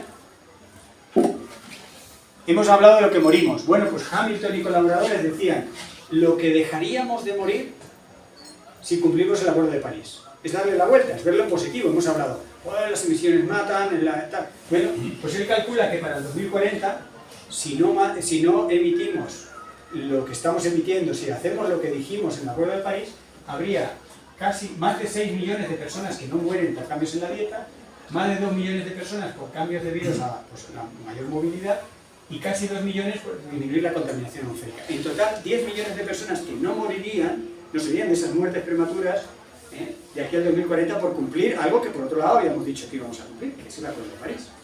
Es también una manera, el Acuerdo de París supone esfuerzo, supone cambiar cosas, es incómodo, nunca nos va a ir del todo bien, pero tiene cosas positivas. Además, otra buena noticia para todo el mundo, excepto si trabajas en el sector energético. Las necesidades energéticas son muy bajas. El ser humano necesita muy poca energía. Por eso os digo que no es una buena noticia si tú trabajas, si tu negocio consiste en generar mucha energía y vender mucha energía. Jackson y colaboradores estimaron que para cumplir los 9 indicadores de bienestar y salud, que es lo que se representa aquí, necesitamos muy poca energía. Cuando no tienes energía, esos indicadores son muy bajos, no tienes un bienestar mínimo. Pero enseguida que tienes acceso a la energía, esos indicadores suben y se saturan por valores por aquí. La primera cosa que les llamó la atención es que se saturan con valores de energía relativamente bajos, con 75 gigajulios por persona y año, que es la mitad de lo que tenemos los españoles. Los españoles tenemos el doble. O sea, en lugar de estar aquí, estamos por aquí. Nuestra salud no es mejor por toda esa energía. Tenemos energía, tenemos el doble de la que necesitamos para estar sanos y felices. Los europeos en promedio tenemos en Europa el triple, los norteamericanos 5 veces más. Es una buena noticia, con cierta retranca, lo digo, pero el problema y el gran desafío es distribuirla. No necesitamos más energía. Lo que tenemos es que distribuirla bien. A nivel de países, hay países con déficit por ejemplo África, y hay países con derroche, por ejemplo Norteamérica. La distribución entre países es un tema muy difícil, pero es que esto ocurre también dentro de los países. También hay diferencias y heterogeneidades en la disponibilidad energética de distintas zonas y distintas clases sociales y de distintas personas con distintas entradas económicas. La redistribución de la energía haría posible que hiciéramos lo mismo o más con mucha menos energía. O sea que no necesitamos más energía. Otra cosa es que la energía sea un negocio. Ah, amigo. Si la energía es un negocio, entonces, claro que estás con el Tratado de la Carta de Energía, o sea, porque tú, cuanto más energía, mejor. De hecho, no vamos por ahí de momento. Las empresas del sector están proponiendo al Gobierno de España o a las autonomías, en total proyectos del orden de entre 6 y 9 veces más de la energía actual. Que como es ya el doble de la que necesitamos, estamos ofreciendo entre 12 y 18 veces más de la energía que necesitamos. Es mucha energía más.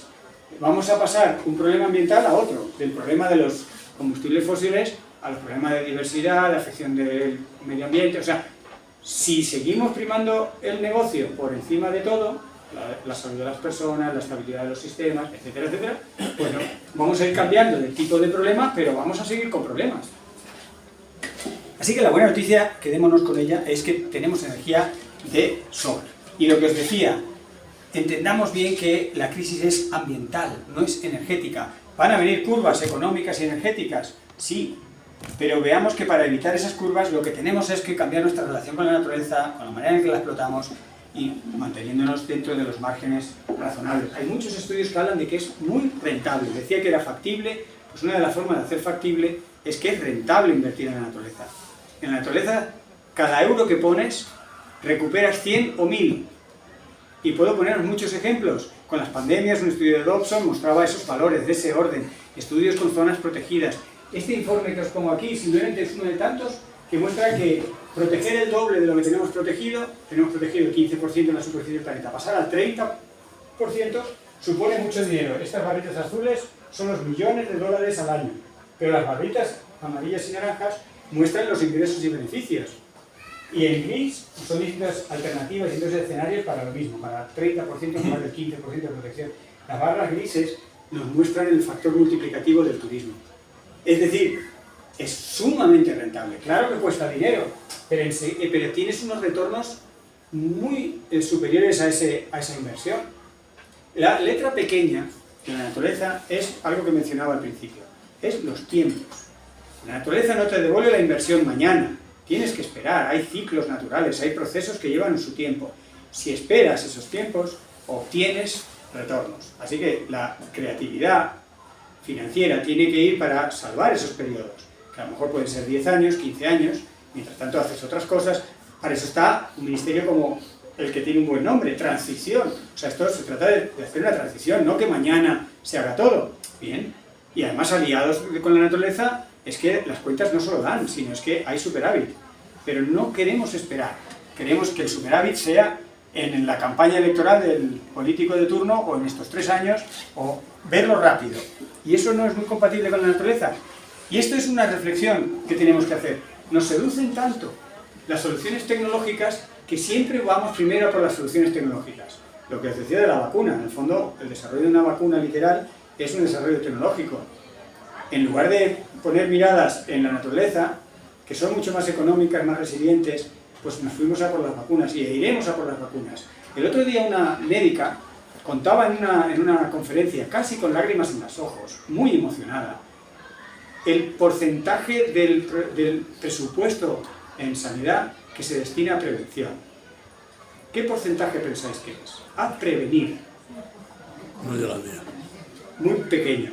A prevenir 1%, efectivamente, un 1%. Ni con las mascarillas, ni con los geles en el confinamiento se pasó casi de ese 1%. Un 1% a prevenir. Porque la medicina es el tercer gran negocio. Negocio 1, producir alimentos. Negocio 2, producir energía. Negocio 3, hacernos sanos y felices. ¿pero por qué todo tiene que ser un negocio? ¿Pero no teníamos los derechos humanos? ¿Por qué no pensamos que los derechos humanos van por delante de hacer dinero? Yo la pregunta la dejo así un poco abierta, igual yo estoy un poco lunático. Soluciones basadas en la naturaleza y soluciones basadas en la gente son dos tipos de soluciones que tendemos a ignorar porque son de perroflautas, porque son de perfil bajo, porque no nos seducen, porque no es lo mismo que poner a un ser humano en Marte, que eso es fantástico. Si Segovia se enfrenta a un problema de salud, seguro que van a haber muchos proyectos de hospitales, tecnologías, 3D, digitalización. ¿Y qué tal si hablamos con los veterinarios, los ecólogos, y vemos cómo está el medio ambiente? Pues a lo mejor es un tema de sanear el agua, o el aire, o comer, a ver qué comemos, qué estamos comiendo, ¿no? Pues en todo eso nos vamos directamente a la tecnología. Y fijaros, ejemplos tenemos muchos, soluciones basadas en la naturaleza. Ciudad del Cabo, esto hay un documental precioso, 2018, clima mediterráneo. ¿Qué pasa en el clima mediterráneo? Que en verano no llueve. Esto solo pasa en un 1% de la superficie del planeta, pero donde pasa, pasa. Se enfrentaban a la mayor sequía casi de su historia, lo veían venir y ya habían pasado varias rozando, salvados por la campana. En el 2018 no iba a haber agua para todos. Y entonces lanzaron las alarmas y hicieron una búsqueda de proyectos, de alternativas. ¿Cómo enfrentamos esa sequía? Por supuesto salió la tecnología. Obras hidráulicas, trasvases, desalinizadoras, pozos astronómicos, mucho dinero y X agua. En este gráfico lo que se muestra es, en naranja o marrón, el coste en rands, la moneda de Sudáfrica, por metro cúbico de agua. Y en azul la cantidad de agua que te traían. Y se comparaban las distintas alternativas. Las alternativas de por aquí son las tecnológicas. Esta, la que costaba menos y traía más agua, era una solución basada en la naturaleza, que al final se acabó implementando. Entre otras cosas, porque los sudafricanos no tienen los presupuestos que tenemos los europeos. Pero es que, ¿qué solución era esta? Pues una solución que era simplemente erradicar especies exóticas, invasoras, de plantas, sobre todo pinos, que transpiraban mucho agua. Eso evaporaba tanto agua, comparado con la vegetación nativa, que estaba adaptada a la sequía y que eran muy eficientes en el uso del agua, que erradicando los pinos, eliminando esos pinos, ahorraban mucho agua que no se evaporaba. Toda esa agua. Más agua que nada y con un precio muy pequeño, y además implicando no solo al sector forestal y a los técnicos, sino a la propia ciudadanía. Había brigadas de ciudadanos y ciudadanas que voluntariada, de forma voluntaria, pues contribuían a eso y veían que eso tenía sentido. Y efectivamente, el otro día en la Carlos III, que doy una clase, tenía un estudiante de Sudáfrica y le dije, oye, esto le estoy contando bien. Y dice, sí, sí, sí, fue exactamente así. Porque claro, a lo mejor en la distancia uno idealiza las cosas. Y dice, sí, sí, nos sentíamos todos como estamos contribuyendo a solucionar un problema. Entonces, implicas a la gente, le pones una solución, y es una solución adaptativa, económica, flexible, que se acomoda, que se adapta a las circunstancias. Pues solemos pasar por alto. Boris Johnson, saliente. Ya veis que me invento con algún tipo de político más que con otro. Bien, Boris Johnson sucumbió a las presiones del sector agrícola, que decía, estos ecologistas nos están complicando la vida, nos están haciendo reducir la producción agrícola de nuestro imperio, de la corona británica. Y dice, no, ¿cómo va a ser? Sí, porque con todas esas medidas de protección de la biodiversidad nos están poniendo en juego la productividad. Cuando recordar, pequeño detalle que habría que decir, en este momento no vamos a enredar mucho, pero recordar que la productividad no es un problema, porque tiramos un tercio. Entonces, lo de producir no hace falta. Pero bueno, vamos a seguirles el juego a estos agricultores preocupados. Un juego que no le siguió el Boris Johnson, sino que sucumbió y dijo, ay, sí, perdonad, no le vamos a escuchar a estos conservacionistas que siempre son unos aguafistas. Ya sabéis que en nuestra querida comunidad, o vuestra querida comunidad, decían que los incendios los habían provocado los ecologistas.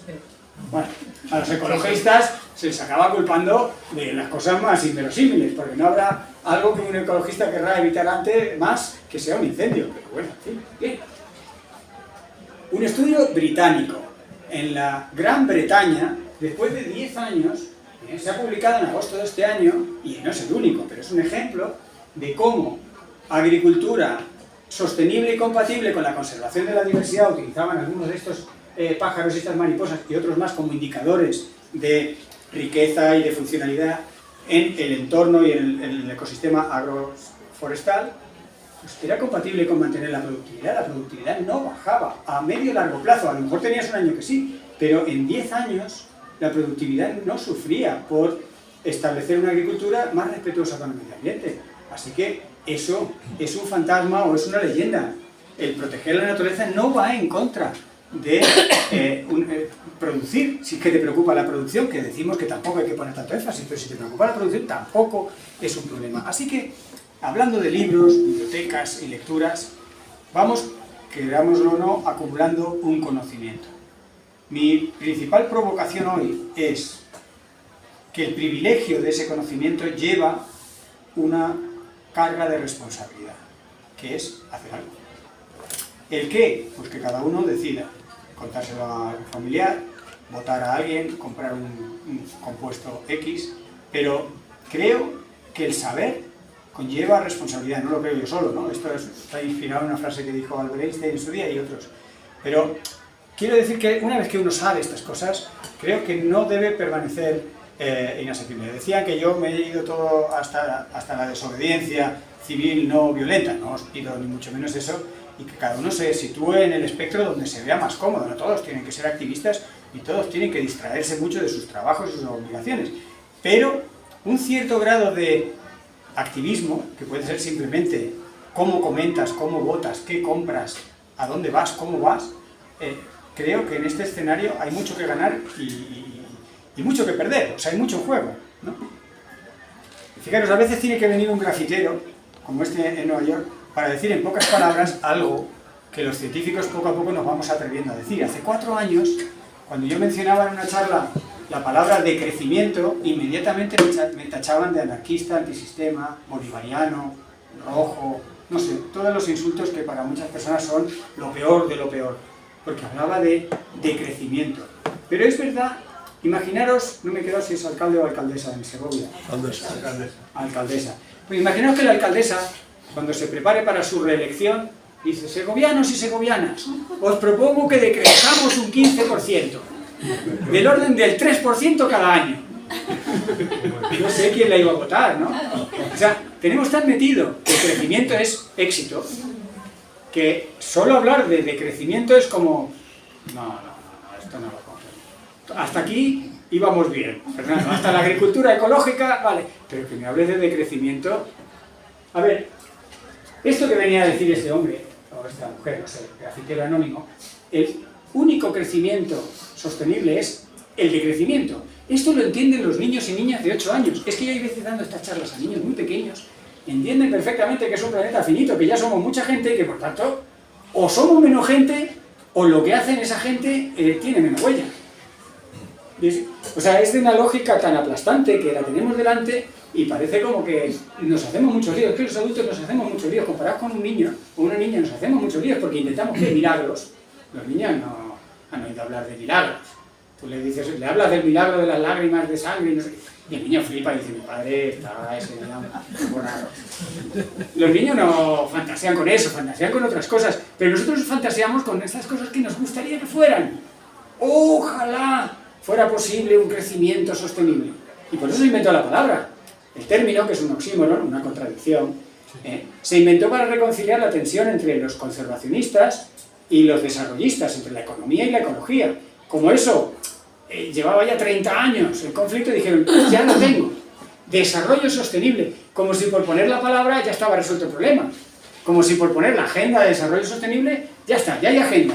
Bueno, pero habrá que caminarla, ¿no? Habrá que ir por la agenda. Así que para poder crecer en lo importante, ¿qué es lo importante? Os lo dejo como tarea para casa, pero os he dado algunas guías. Derechos humanos universales, por ejemplo, podemos empezar por ahí. Para crecer en derechos, para crecer en salud, hay que decrecer en algunas cosas. Es que yo no sé cómo decirlo de forma más clara. Y no me voy a enrollar ya más, ya estoy llegando. Como efectos un poco en diferido, no pensamos que la tensión geopolítica que ha generado Putin invadiendo Ucrania tiene que ver con el cambio climático y va a repercutir en nuestra salud. Está afectando al granero mundial, que a su vez se ve afectado por el cambio climático, los cambios... En fin, hay muchas conexiones que nos podrían ilustrar la gravedad y el lío en el que estamos metidos. La buena noticia es que como el lío lo hemos creado nosotros, también lo podemos arreglar nosotros.